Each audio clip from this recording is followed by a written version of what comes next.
Oke, masih bersama kami di Konspirasi Prabu, bicara tentang wisata politik ke Kartanegara kemarin. Mas Menteri menjadi headlines di mana-mana, di media kami juga kami bahas gitu. Ada pertemuan antara Mas Menteri Sandi Uno dan Pak Prabowo gitu ya. Tiga jam ya kurang lebih ngobrolnya, Chief, kemarin itu. Ya, sekitar Kurang itu. lebih itu kan lama banget ya.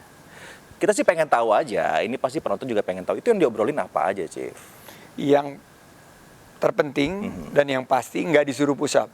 Nggak disuruh pusat, oke. Cuman di konspirasi Prabu nih. Datang-datang push up kamu.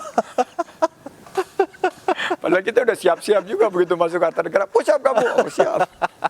Malah di sini ya di pusat. Malah di sini di konspirasi Prabu. Gimana nih produser nih nyuruh-nyuruh pusat gimana? Aduh. Salahin produsernya aja sih. Tapi saya sangat bersyukur beliau sebagai mentor memanggil saya, dan ini karena sudah beberapa waktu kita tuh nggak ketemuan. Biasanya dulu kita rutin bertemu, namun karena sibuk banget sama-sama, beliau juga sibuk di Kementerian Pertahanan dan saya sibuk juga di Kementerian Parekraf, walaupun rumah kita tuh berdekatan. Kalau kita lari kan suka lewat. Pak Menteri suka bilang, Pak Prabowo gitu. Enggak, kalau kita lari pagi kan depan Kartanegara kita sudah Gerindra gitu. Terus Prabunya diem-diem aja gitu, dia lari ambil senyum-senyum, Prabowo gitu. Pak Prabowo gitu kan. Itu saksi kan? Benar kan? Saksi, betul. Terus ya beberapa bulan ini memang nggak sempat ketemu. Dan akhirnya beliau mengajak diskusi, menyampaikan pandangan-pandangan, tapi sangat berbobot diskusinya berkaitan dengan hal-hal kebangsaan dan juga berkaitan dengan tentunya pembangunan Indonesia. Saya membawa buku 1.500 inspirasi dalam jelajah Nusantara saat saya ditugaskan untuk mendampingi beliau di 2018-2019, dan 1.500 inspirasi ini di buku itu juga kita mengupas apa yang dulu kita perjuangkan bersama.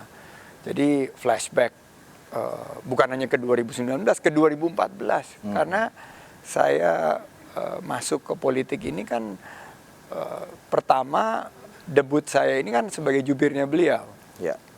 Dan walaupun dulu pernah menjadi konsultan investasi dan keuangan beliau, di 2014 itu pengalaman pertama saya menjadi seorang jubir dalam kontestasi demokrasi.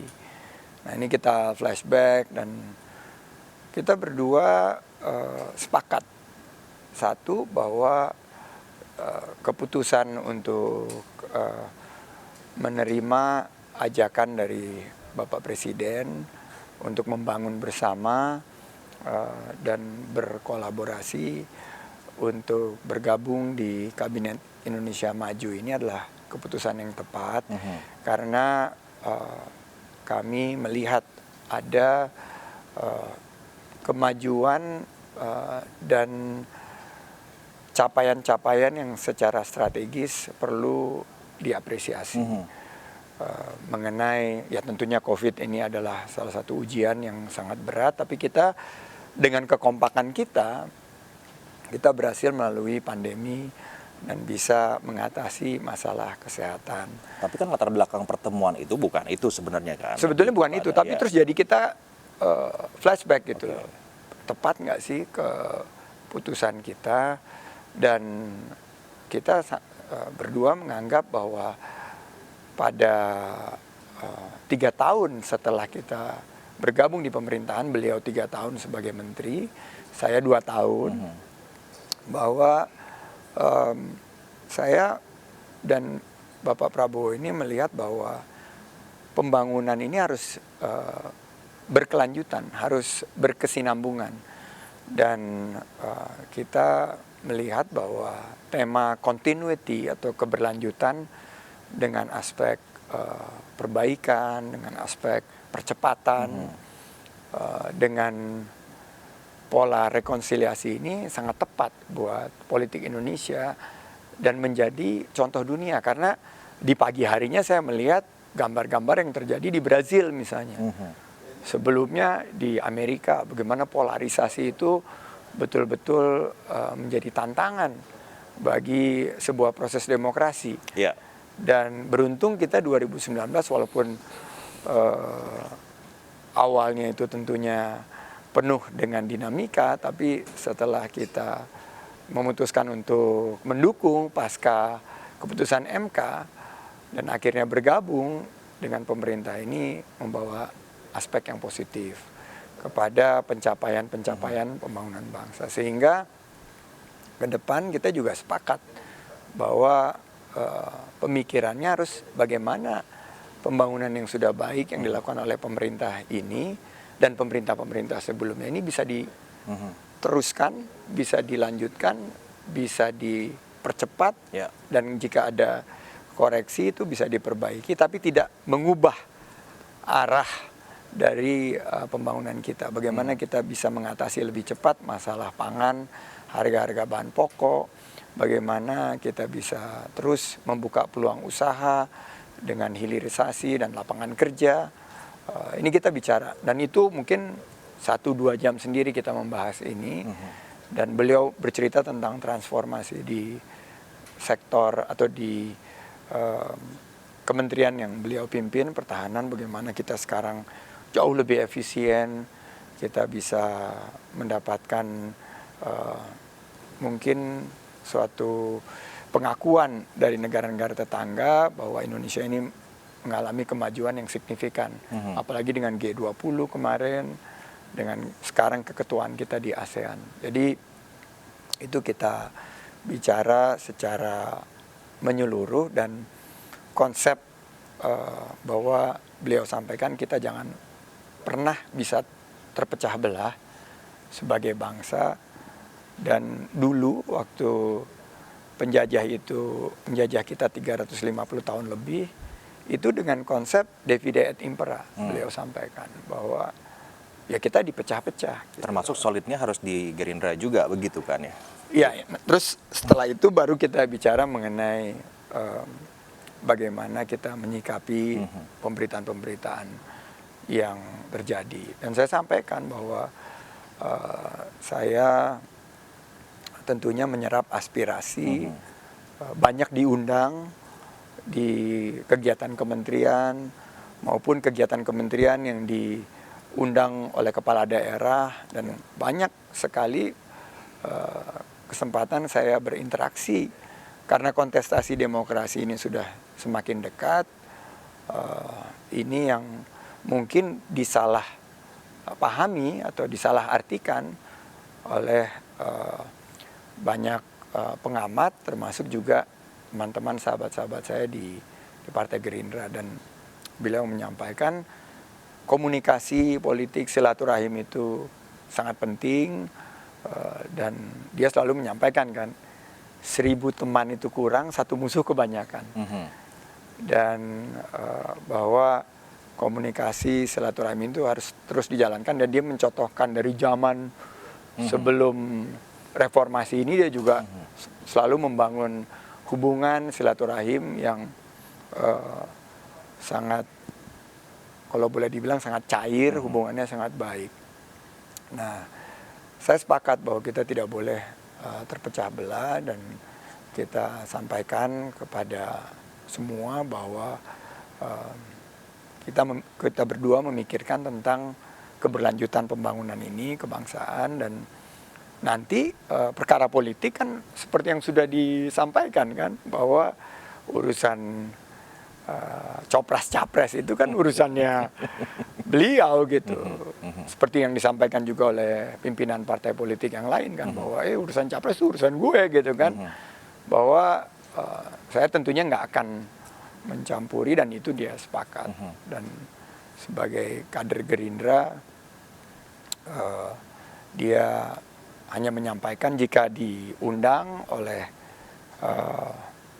partai lain, walaupun itu dalam tugas kementerian, berkoordinasi dengan beliau, dan itu kita sudah sepakat. Jadi Alhamdulillah no issue, dan ini akan terus kita bergulir. Karena politik itu, Mas Prabu, kan always last minute. Sementara isu-isu kemasyarakatan, permasalahan yang dihadapi rakyat itu minute by minute. Jadi kita harus hadir menangkap aspirasi, memberikan solusi, dan memberikan motivasi. Siapapun itu. Tapi Mas Menteri, bagaimana nih Mas Menteri menyampaikan ke teman-teman P3 ya, yang sekarang saya juga menangkap kan begitu di grassroots, di bawah. Terakhir di Jember, mereka berteriak Sandi Uno for Presiden gitu. Itu kan datang dari mereka ya. Kami juga pernah mengundang juga beberapa jubir dari partai tersebut, dan mereka rasanya bahagia sekali kalau Mas Sandiaga Uno bergabung dengan P3 begitu. Mengecewakan mereka nggak sih kalau jawaban Mas Menteri sekarang adalah tetap di Gerindra dan tidak pindah ke partai manapun? Ya, tentunya saya diundang terus oleh bukan hanya P3 sih, ada beberapa partai lain yang mengundang. Pada kunjungan ke Jawa Timur kemarin kan ada undangan di Banyuwangi, itu salah satu simpul relawan yang paling aktif, namanya Permak Bodi. Perhimpunan emak-emak Prabowo Sandi itu yang mengundang. Sekarang mereka bertransformasi menjadi Gemawira dan mereka sangat aktif dalam mengadvokasi UMKM. Di pesantren-pesantren itu ada beberapa partai lain yang bergabung, ada dari partai pemerintah maupun non pemerintah juga. Jadi saya sampaikan bahwa aspirasi ini yang disuarakan oleh rekan-rekan di pondok pesantren, kiai-kiai, para ulama, para tokoh masyarakat, dan pimpinan partai politik lokal, ini akan disampaikan melalui jalurnya masing-masing, karena saya kan bukan elit partai politik, dan nanti tentunya akan disampaikan kepada pimpinan, dan kalau para pimpinan nanti akan mengambil keputusan di saatnya nanti, tentunya akan mempertimbangkan aspirasi-aspirasi yang disampaikan oleh masyarakat. Ada kemungkinan nggak sih Mas Menteri bahwa ya karena konstelasi politiknya sekarang ini memang berbeda ya dibandingkan 2019. Saat itu kan Pak Jokowi memang sudah jelas akan mencapreskan gitu. Sekarang ini kan masih cair nih semua nih, Chief, dan semuanya butuh tiket. Ketika Gerindra sudah jelas membawa atau mengusung nama Bapak Prabowo, sementara itu juga sebetulnya kapasitinya seorang Sandiaga Uno juga kapasitasnya capres juga gitu ya. Yang nggak mungkin pakai the same boat, same ticket begitu, Mas Menteri. Mas Menteri demi politik begitu mengambil tiket yang lain yang disediakan oleh partai lain. Saya ingin mengajak kita kembali ke bulan Juli Agustus 2018. Saat itu Bapak Presiden akan mencalonkan diri dan memilih calon wakil presiden. Dan waktu itu juga belum diputuskan sampai last minute. Saya masih ada di Moskow waktu itu. Wakil gubernur yang lagi bertugas membawa program Sister City. Dan yang nggak pernah terpikir saat itu kan, saya mendadak dipanggil sebagai kader Gerindra nih. Sebagai kader Gerindra, saya dipanggil dan diminta untuk berkomunikasi dengan beberapa partai politik. Dan setelah Pak Presiden mencalonkan bersama dengan Kiai Haji Ma'ruf Amin, Abah Yai yang sekarang menjadi Wapres, akhirnya diputuskan oleh koalisi Adil Makmur waktu itu untuk meminta saya mendampingi Bapak Prabowo sebagai wakil presiden. Itu malam itu saya diminta untuk meninggalkan Partai Gerindra. Dan baju partai yang biasa saya pakai putih coklat itu diganti pakai baju biru. Jadi politik itu betul-betul last minute. Jadi kita nggak bisa berandai-andai. Tapi kita harus meluruskan niat kita dan memastikan bahwa apa yang kita lakukan ini ibadah. Jadi saya akhirnya diminta berhenti sebagai kader Gerindra waktu itu 2018, dan saya berkampanye dengan PKS, dengan PAN, dengan Partai Demokrat waktu itu. Dan setelah selesai dengan prosesnya, MK memutuskan di Rakornas atas pembicaraan saya juga dengan Pak Prabowo, saya memutuskan saya kembali lagi ke Gerindra. Dan itu sudah terekam jejaknya bahwa itu loyalitas saya sebagai seorang yang melihat bahwa banyak kesamaan pola pandang saya dalam terutama pembangunan ekonomi, membuka lapangan kerja, memastikan ekonomi kerakyatan ini juga menghadirkan pangan yang terjangkau harganya. Sekarang banyak yang mengeluh biaya hidup tinggi. Ini perjuangan saya. Dan menurut saya bapak-bapak bangsa dan ibu-ibu bangsa ini nanti pada saat yang ditentukan akan mengambil keputusan demi kepentingan nasional. Jadi saya merasa kita tidak perlu berandai-andai.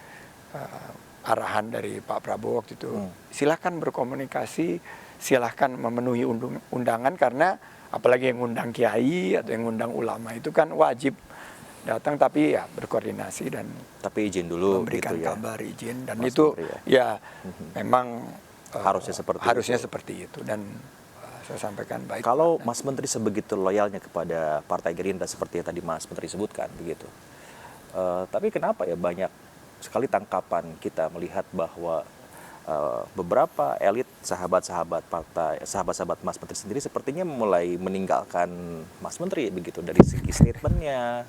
Yang dulu jubir saya itu. Yang dulu jubir.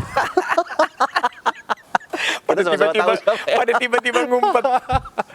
Saya bilang Rasa nggak Mas Menteri ditinggalkan oleh iya, tapi nggak boleh Mas Menteri baper. sendiri? Dan itu yang Pak Prabowo menunjukkan leadershipnya, kepemimpinannya. Saya akan panggil tokoh-tokoh partai, saya akan diskusikan. Ini yang menjadi suatu keniscayaan dalam membangun suatu pemikiran untuk Indonesia ke depan. Kita sepakat dengan langkah ini. Dan ya beliau sebagai seorang leader sudah menyampaikan itu, dan tentunya teman-teman saya yang mungkin awalnya juga khawatir. Saya kan ditanya, kok ya kalau saya diundang, jangankan diundang sama partai sendiri. Kalau Gerindra mengundang ke acara Gerindra, saya pasti akan sangat senang untuk datang. Yang jauh-jauh aja di luar kota aja saya datang, apalagi undangan dari partai sendiri. Jadi itu yang kita sepakati, dan mungkin karena kita jarang bertemu, jarang berjumpa, jarang berkomunikasi, itulah ada kesalahpahaman. Tapi pada intinya kemarin sudah clear, dan saya akan terus melakukan silaturahim. Setelah clear itu, teman-teman tersebut ada yang menghubungi Mas Menteri atau Mas Menteri menghubungi mereka? Sudah ada komunikasi? Ada yang menghubungi. Alhamdulillah katanya gitu. Aduh sejuk ya gitu. Asik deh gitu. Tapi ada juga yang ngomongnya lewat media gitu ya, tapi bagaimana, itu kan mungkin juga ada kepentingan tertentu. Tapi ya saya belajar di politik nih Mas Prabu, nggak boleh baperan. Nggak boleh baperan. Nggak boleh baperan. Kita pokoknya baca headline, jangan tiba-tiba baper, tapi kita maknai ya ini mungkin koreksi atau mungkin masukan untuk kita, dan kita harus berikan yang terbaik yang kita miliki. Saya sebetulnya termasuk yang agak kurang suka ya berbicara tentang capres-cawapres ini dari sisi tiket atau elektabilitas. Karena ini kan survei masih jauh sebetulnya. Oh, masih jauh. Mas Menteri ya, saya pengen bicara tentang gagasan politik, sikap politik dari capres-cawapres tersebut. Karena itu yang harus direkam oleh publik sebenarnya kan ya. Gagasan apa yang akan dibawa oleh seorang capres-cawapres ketika nanti memimpin Indonesia, itu kan yang paling penting direkam oleh publik sekarang ini. Saya mengasumsikan bahwa Mas Sandi, Mas Menteri ini tetap akan berkontestasi dengan cara apapun. Yang tadi Anda bilang sering ketidakmungkinan. Apapun bisa terjadi. The art of impossibility. Art of art of impossibility. Apakah jadi capres atau cawapres lagi, kita nggak pernah tahu. Nggak pernah Tapi mematok-matok anggaplah, atau nggak jadi apapun juga atau kita nggak harus jadi siap. apapun sama sekali. Kita Anda harus siap. juga sudah menyiapkan ruang bahwa kalau iya. tidak jadi apapun. Tidak siap apapun, mungkin saya daftar di MNC. Gantiin posisi saya. Jadi Saya pernah jadi punya Host, ya. host di ingat saya MNC acara setahun. Kata Sandi. Ratingnya bagus kayak. Bagus, Oh, bagus. bagus. Makanya kita kehilangan program bagus itu kemarin tuh gara-gara. Jadi politik itu always last minute, kita Iya. mesti siap apapun itu. Dan jangan pernah mematok-matok. Harus jadi ini, harus jadi ini. Enggak lah. Ini kan hidup ini senda gurau. Iya. Kita ditugaskan dan ada di dalam posisi ini. Tapi Tapi kalau misalnya seandainya, nah ini seandainya nih. ilmu berandai-andai ini, kita niatnya lurus bahwa kita akan beribadah untuk kontribusi Indonesia sejahtera, adil, maju, makmur, menuju Indonesia emas. Apapun role-nya kita harus terima. Coba, apa yang akan dilakukan, Chief? Yang pertama nih yang saya pengen Mas Menteri jawab di acara ini adalah, karena ini menunjukkan sikap politik begitu ya, ke depan akan seperti apa.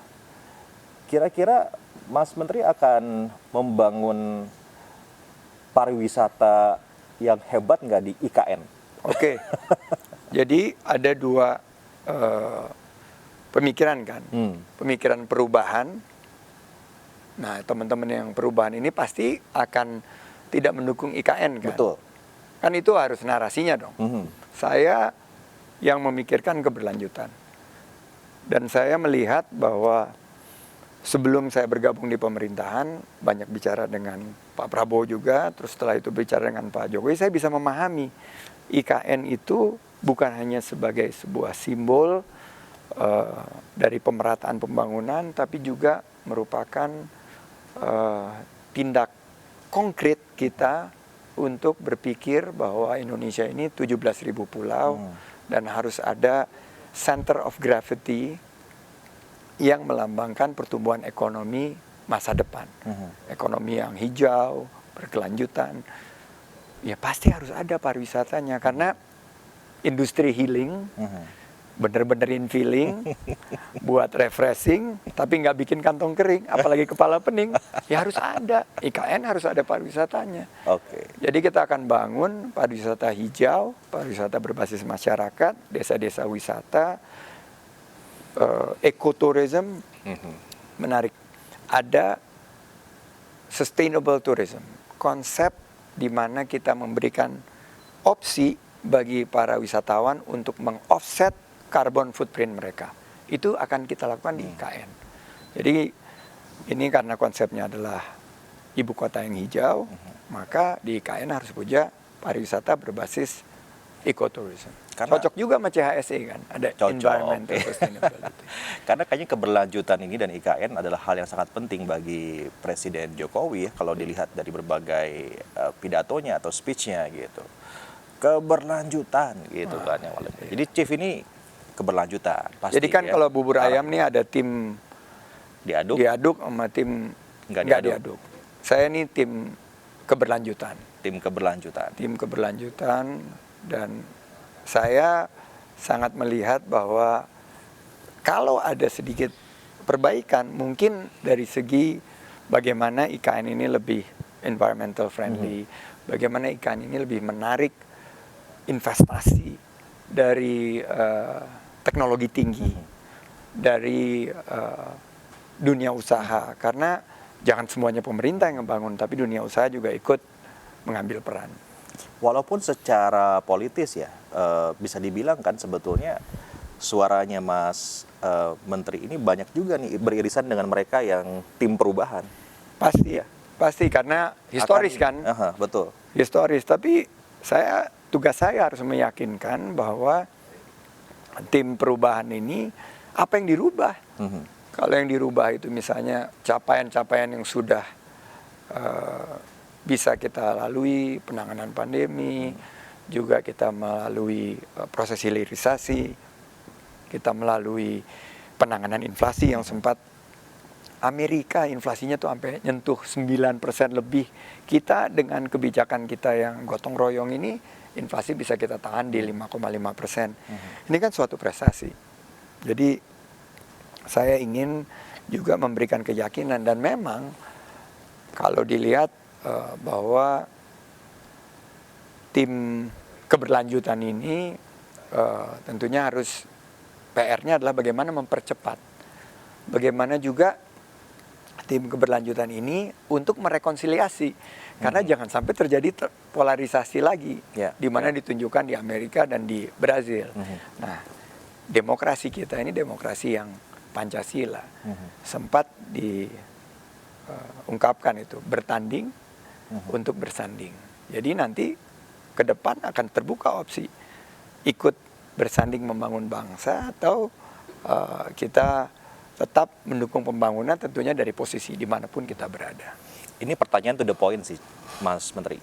Kalau Anda jadi capres atau jadi presiden, ya, kita bicara 3 hal besar yang akan Anda usung atau gagas. Itu apa aja, Mas Menteri? Oke. Pertama, ini posisinya apa aja ya, tapi bisa ada di pemerintahan atau di luar pemerintahan. Posisinya juga jangan ditentukan, karena posisinya ini nanti bisa menimbulkan, begitu ngomong sesuatu, kalau itu kan urusan gue gitu, lu jangan ngomong mengenai itu gitu. Ya udah cawapres deh, kalau jadi cawapres. Juga jangan ngomong cawapres, tapi ngomong mengenai pemikiran kan, gagasan. 3 gagasan Sandiaga Uno untuk bangsa. 2024. Itu. 2024. Bisa aja kan jadi mungkin host gitu atau apa. Satu, menurut saya kita harus menghadirkan ekonomi yang adil untuk seluruh rakyat Indonesia dari segi pertama nih, biaya hidup. Sekarang biaya hidup ini sangat membebani, terutama kemandirian pangan dan energi kita. Bagaimana ibu-ibu, emak-emak sekarang harga beras mulai naik. Kita melihat juga kadang-kadang cabai di musim-musim tertentu, telur dan lain sebagainya. Sementara petaninya enggak sejahtera.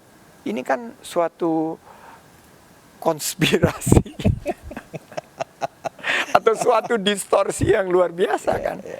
Kan mestinya kalau harga pangannya tinggi kan petaninya sejahtera. Ini saya mau selesaikan nih masalah ini, dan kita harus gunakan sumber daya yang kita miliki. Kita punya tanah yang subur, kita punya SDM yang luar biasa, anak-anak muda kita harus gunakan teknologi dan lain sebagainya. Gagasan kedua adalah lapangan kerja. Lapangan kerja. Saya kemarin miris waktu mendengar isu utama Bapak Anwar Ibrahim datang ke sini, yang menjadi headline adalah isu tenaga kerja. Kenapa jutaan rakyat kita, saudara-saudara kita itu harus akhirnya mengadu nasib di luar negeri, padahal peluangnya luar biasa di sini kalau kita kembangkan, dan kita harus ciptakan lapangan kerja, peluang usaha untuk rakyat kita sendiri. Nah, ini bisa kita lakukan jika kita fokus dalam keberpihakan terhadap UMKM. UMKM itu 97% pencipta lapangan kerja kita. Setuju saya. UMKM itu seperti steak Prabu, masih berlangsung kayak itu steak Masih Prabu. ada tapi susah sih. Mulai sedikit orang makan daging ya. Itu kan membuka lapangan kerja. Berapa karyawannya?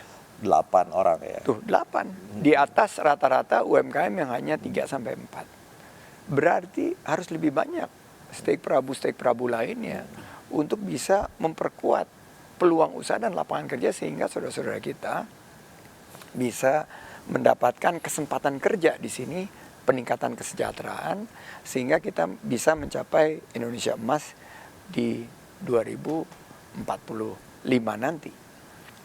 Yang ketiga, pemerintahan yang bersih.